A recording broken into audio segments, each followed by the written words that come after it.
नमस्कार बंधुरा welcome to प्रियार रान्नाघर। नतून एक रेसिपि देखार जन्य सबाइके स्वागत। आज के बानाबो पुजो स्पेशल এই ক্ষীর টোস্টের रेसिपि। खेते दारुण लागे और खूब सहजेई किन्तु बानिये निते पारबेन और कम समये।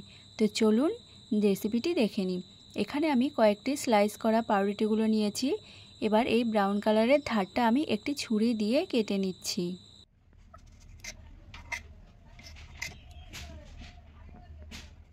धारगुलो आमी सुंदरभावे केटे निয়েছি। एबार पाउरुटिटाके माঝখান দিয়ে এইভাবে লম্বা করে কেটে নেব। তারপর আবার এইভাবে কেটে নেব।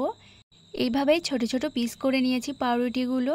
এখানে সবগুলো পাউরুটি ঠিক একইভাবে চারকোনা করে আমি টুকরো করে নিয়েছি। এবার এইদিকে আমি তেলটা গরম হতে দিয়ে দিয়েছি। তেলটা গরম হয়ে গেলেই পাউরুটির টুকরোগুলো আমি তেলের মধ্যে দিয়ে দিচ্ছি।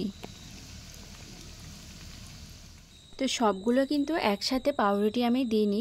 तेलटा जेहेतु गरम आछे ताई पाउरुटिगुलो देওয়ার কিছুক্ষণ পরেই কিন্তু এইভাবে একটু উল্টে দিতে হবে, না হলে অন্য পিঠটাও পুড়ে যাবে। এইভাবেই আমি নেড়ে চেড়ে পাউরুটিগুলো একটু ভেজে নেব ভালো করে। তো দেখুন এখানে কিন্তু পাউরুটিগুলো সুন্দর একটা কালার চলে এসেছে। এবার আমি পাউরুটিগুলো তুলে নিচ্ছি।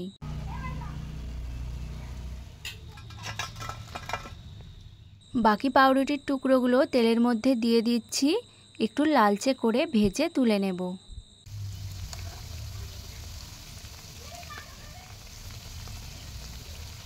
তো দেখুন সুন্দর করে একটু লালচে করে ভেজে নিয়েছি।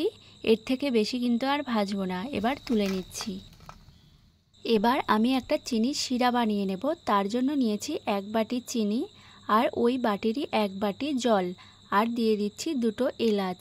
এই চিনির শিরাটা কিন্তু খুব বেশি ঘন করার দরকার নেই। চিনিটা গলে গিয়ে ফুটে আসলে আর চিনিটা একটু আঠালো হলেই আমি নামিয়ে নেব। তো দেখুন চিনির শিরাটা হয়ে গেছে। এবার নামিয়ে একটু ঠান্ডা করে নিয়েছি। ঠান্ডা করার পর যে পাউরুটির টোস্টগুলো আমি ভেজে রেখেছিলাম সেগুলো একটা একটা করে আমি চিনির শিরার মধ্যে দিয়ে দিয়েছি। এবার একটু নেড়ে চেড়ে মিশিয়ে নেব। এগুলো দেওয়ার পর আমি 2 মিনিট পর্যন্ত চিনির শিরার মধ্যে রেখে দেব। এর থেকে বেশি কিন্তু রাখবো না। তো দেখুন এখানে কিন্তু 2 মিনিট পর্যন্ত চিনি শিরার মধ্যে ডুবিয়ে রেখেছিলাম। এবার তুলে নিচ্ছি।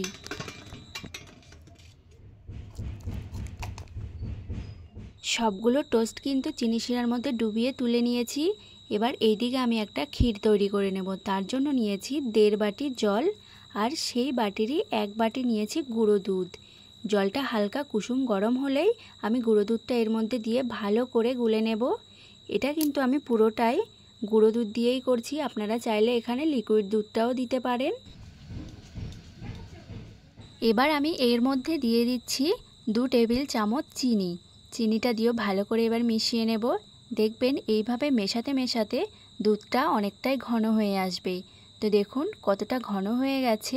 এই পর্যায়ে আমি নামিয়ে নেব। ঠান্ডা হওয়ার পর কিন্তু ক্ষীরটা আরও জমে যাবে। এবার এখান থেকে একটা টোস্ট নিয়ে নিয়েছি। এবার এর মধ্যে আমি 1 চামচ ক্ষীর দিয়ে নিয়েছি। ক্ষীর দিয়ে ভালো করে টোস্টের মধ্যে লাগিয়ে নিচ্ছি।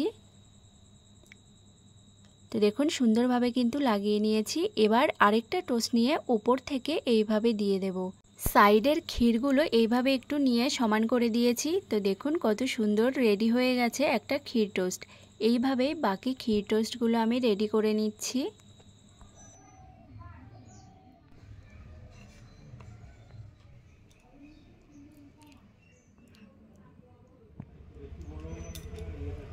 সবগুলো ক্ষীর টোস্ট কিন্তু রেডি হয়ে গেছে।